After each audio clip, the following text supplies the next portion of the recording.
شان والی ہے، کیوں کہ شان وکھرا منا دے لال دا، پڑھیے شان وکھرا منا دے لال دا۔ یہ تو آسان چیز ہے، پڑھتے رہیں، کیا خبر کسی وقت کملی والے کی نگاہ کرم ہو جائے۔ حاجی صدیق صاحب نے بڑی محبت سے یہ مدرسہ بنوایا اور بنوا کر وہ دنیا سے چلے گئے۔ میں دیکھ رہا ہوں کہ ان کی قبر جنت کا باغیچہ بنی ہوئی ہے۔ آج ان کی روح خوش ہے کہ آج اسی جگہ پر ذکر مصطفیٰ ہو رہا ہے۔ میں اس لیے پڑھواتا ہوں، کوئی پتہ نہیں ہے کہ آپ کے پڑھنے میں کملی والے کی نگاہ کرم ہو جائے۔ میں ایک دفعہ باز کر رہا تھا کراچی میں،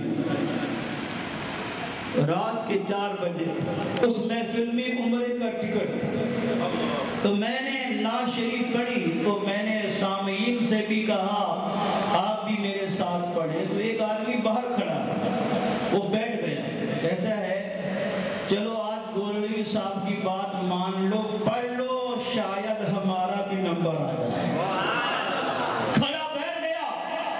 اور جو ہم نعت مل کے پڑھ رہے تھے وہ بھی پڑھتا رہا اور روتا رہا۔ یقین کریں جب 5 بجے اعلان ہوا، اسی کا نام نکلا جو حضور کے عشق میں پڑھ رہا تھا۔ دیکھو ایک فلم یہ بن رہی ہے، دوسری فلم مدینے میں بن رہی ہے۔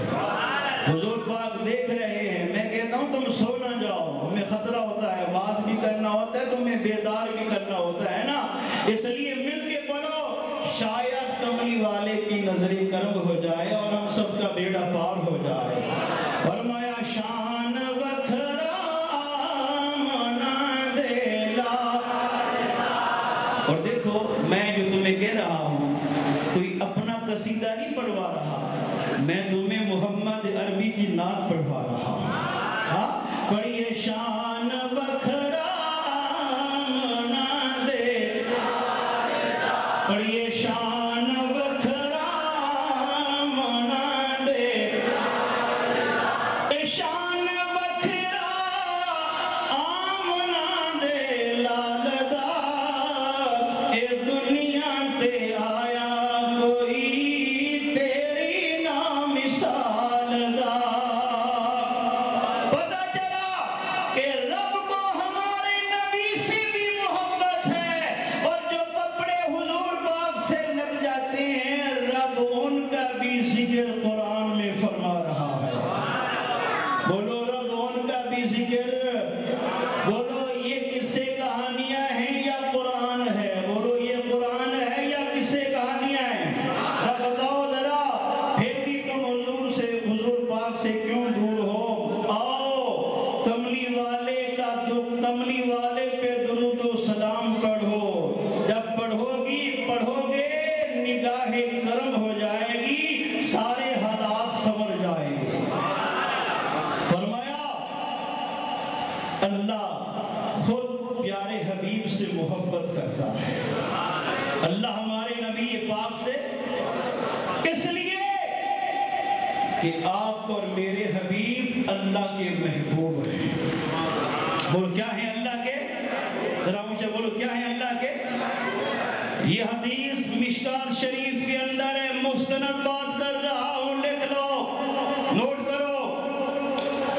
فرمایا صحابہ کرام بیٹھے ہیں، محفل ذکر مصطفیٰ ہو رہا ہے، آج تم بھی بیٹھے ہو، صحابہ بھی بیٹھے ہیں، نبی کریم گھر کے اندر ہیں، صحابہ مسجد میں ہیں، انہوں نے حلقہ بنایا، محفل سجائی اور کہنے لگے اللہ نے حضرت آدم کو صفی اللہ بنایا، حضرت ابراہیم کو خلیل اللہ بنایا، حضرت موسیٰ کو کلیم اللہ بنایا، فلاں نبی شان والا، فلاں نبی شان والا، کیا دیکھا محفل سجی ہے، کملی والا آ گیا ہے۔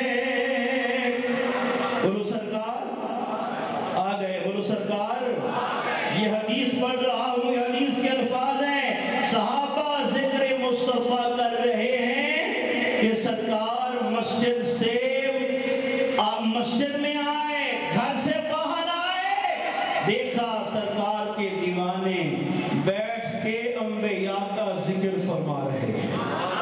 پتہ چلا کہ یہ محفل ذکر انبیاء کرنا سنت صحابہ ہے. بولو سنت ہے.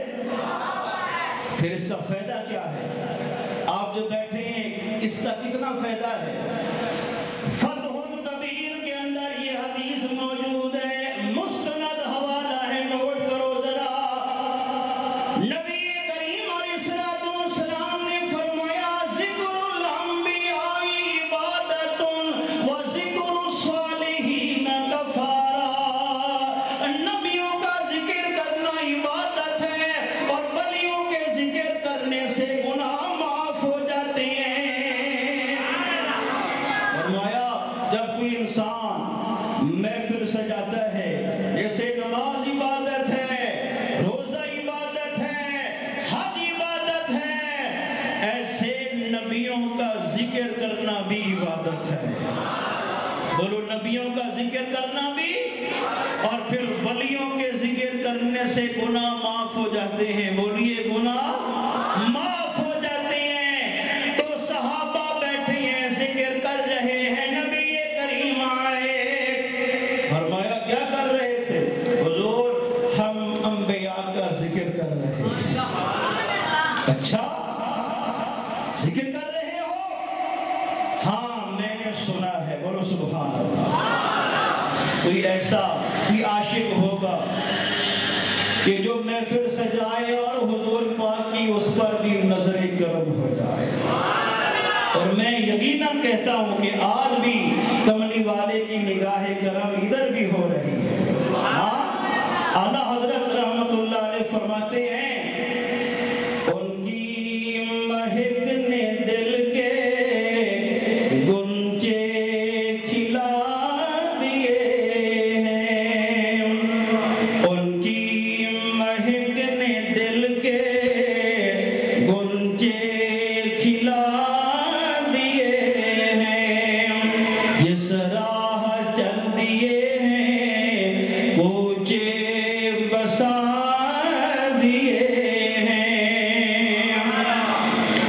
اندولہ سے اتنا کہہ دو، دولہ سے اتنا کہہ دو کہ پیارے سواری روکو، کہ مشکل میں ہے براتی پرخار وادیے ہیں.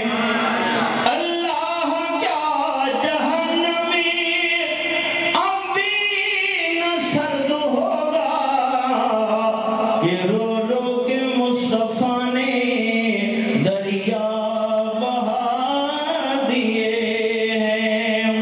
اور میرے کریم سے گر قطرہ کسی نے مانگا، دریا بہا دیے ہیں، دربے بہا دیے ہیں. معلوم یہ ہوا کہ جہاں ان کا ذکر ہوتا ہے کہ وہاں نگاہ کرم ہو جاتی ہے. اور سنو محفلوں کا ہونا ہی نگاہ کرم کی دلیل ہوتی ہے. علامہ ڈاکٹر محمد